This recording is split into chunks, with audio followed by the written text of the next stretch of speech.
Hello friends. तो पिछले video में डॉक्टर नीलेश ने हमें बताया कि वैक्सीन कैसे काम करती है। तो डॉक्टर नीलेश, आज आप वैक्सीनेशन के बारे में क्या जानकारी देंगे? देखो, आज हम पहले वैक्सीनेशन के क्लासिफिकेशन को जानेंगे और फिर जो फैक्टर वैक्सीन के इम्यून रिस्पॉन्स पे अफेक्ट करते हैं उसके बारे में जानेंगे। ठीक है, तो वैक्सीनेशन के क्लासिफिकेशन से शुरुआत करते हैं। देखो, वैक्सीन को मुख्य दो ग्रुप में डिवाइड किया जाता है। पहला लाइव एटेन्यूएटेड वैक्सीन्स और दूसरा इनएक्टिवेटेड वैक्सीन्स। मतलब पैथोजन लाइव है या डेड है, उसके बेसिस पे दो ग्रुप्स हो गए। हाँ, बिल्कुल। अब पहले लाइव एटेन्यूएटेड के बारे में जानते हैं। लाइव एटेन्यूएटेड वैक्सीन्स में पैथोजन जीवित होता है, लेकिन उसे लैबोरेटरी में इतना कमजोर बना दिया जाता है कि वह शरीर में कुछ ज्यादा नुकसान नहीं कर सकता। मतलब बीमारी नहीं पैदा कर सकते। वह शरीर में थोड़ा बहुत मल्टीप्लाई कर सकता है, लेकिन गंभीर नुकसान नहीं पहुंचा सकता। बच्चों को दी जाने वाली वैक्सीन में कौन कौन सी लाइव वैक्सीन होती है? इस ग्रुप में शामिल होने वाली वैक्सीन है एक BCG, जो ट्यूबरक्यूलोसिस के प्रोटेक्शन देती है। 2 पोलियो के ओरल ड्रॉप्स। यह पोलियो वायरस की जो बच्चों में लकवा कराता है उसके सामने इम्यूनिटी बनाता है। 3 MMR वैक्सीन, जो कि 3 बीमारी मिजल्स, मम्स और रुबेला के सामने सुरक्षा प्रदान करती है। 4 वरिसेला यानी चिकन पॉक्स से सुरक्षा देने वाली वैक्सीन है। 5 रोटावायरस वैक्सीन, जो छोटे बच्चों में गंभीर दस्त और उल्टी करने वाले सबसे सामान्य कारण रोटावायरस से सुरक्षा प्रदान करती है। 6 हेपेटाइटिस वैक्सीन, जो खाने और पानी से फैलने वाला पीलिया यानी कि जॉन्डिस से सुरक्षा प्रदान करती है। इसके अलावा येलो फीवर और जापानीज इंसेफेलाइटिस जैसी बीमारियों के लिए भी लाइव वैक्सीन्स उपलब्ध हैं। अच्छा, तो ये सारी लाइव वैक्सीन्स हैं। हाँ, अब दूसरे ग्रुप इनएक्टिवेटेड वैक्सीन्स के बारे में जानते हैं। इसमें या तो पूरा डेड पैथोजन या फिर पैथोजन के केवल कुछ भागों का उपयोग ही वैक्सीन्स के रूप में किया जाता है। मतलब इनएक्टिवेटेड वैक्सीन्स के भी अलग अलग प्रकार होते हैं। हाँ, इनएक्टिवेटेड वैक्सीन्स को दो ग्रुप में बांटा जाता है। एक होल किल्ड वैक्सीन, दो सब यूनिट वैक्सीन।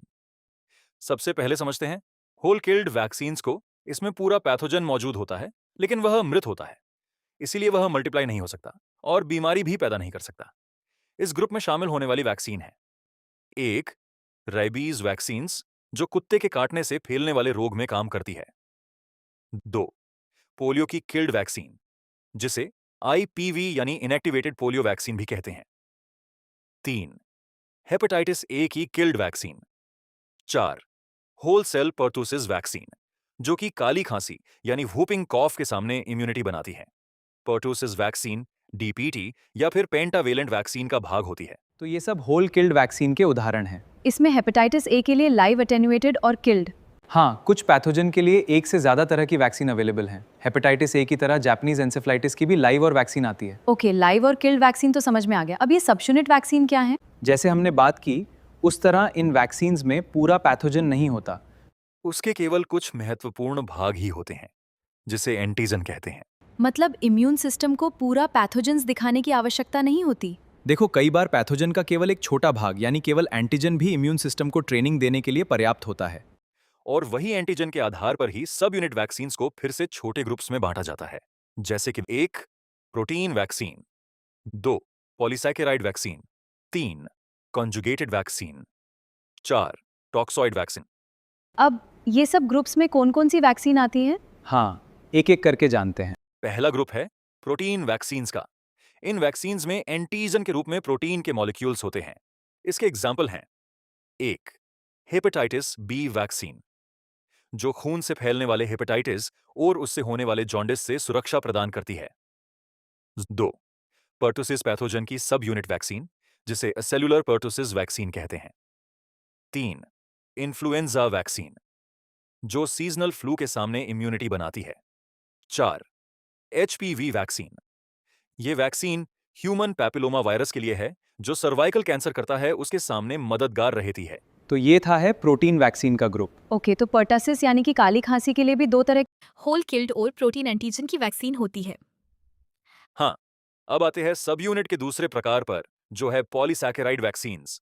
इन वैक्सीन्स में एंटीजन के रूप में कार्बोहाइड्रेट के मॉलिक्यूल्स होते हैं। इसमें शामिल है 1 टाइफाइड वैक्सीन, जो टाइफाइड फीवर से सुरक्षा प्रदान करती है, और दूसरा उदाहरण में कुछ न्यूमोकोकल वैक्सीन्स आती है, जो न्यूमोनिया, मेनिंगाइटिस और अन्य गंभीर रोग करने वाले न्यूमोकोकल पैथोजन से सुरक्षा प्रदान करती हैं। और इसके बाद आती है कॉन्जुगेटेड वैक्सीन्स, जिसमें कार्बोहाइड्रेट एंटीजन को प्रोटीन एंटीजन के साथ जोड़कर बनाया जाता है।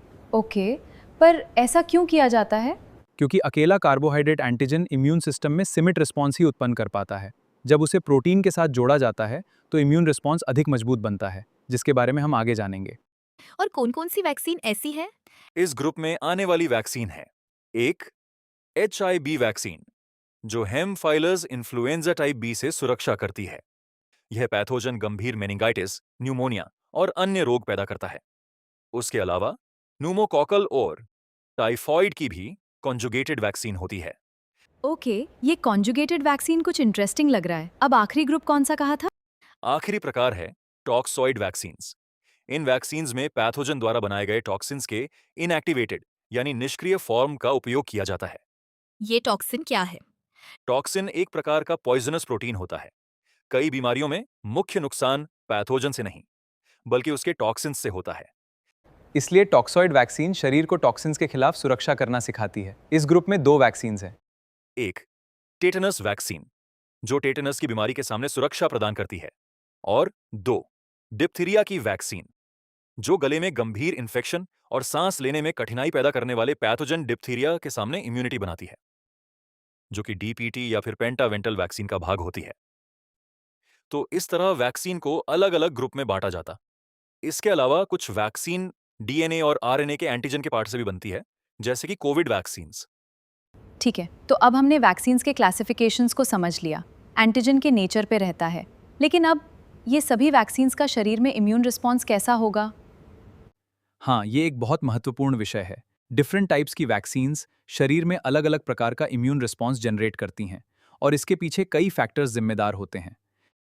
जैसे कि वैक्सीन का टाइप्स, एंटीजन का टाइप्स, रूट ऑफ एडमिनिस्ट्रेशन मतलब वैक्सीन देने के तरीके से, एडजुवेंट्स, डोसेज, वैक्सीनेशन के समय की एज और वैक्सीनेशन स्केड्यूल पर भी निर्भर होता है। तो आज के वीडियो में इतना ही। अब अगले वीडियो में हम इंडिविजुअल फैक्टर्स के बारे में जानेंगे। अगर आपको ये वीडियो पसंद आई हो तो अपने सवाल और सुझाव कमेंट करना ना भूलें।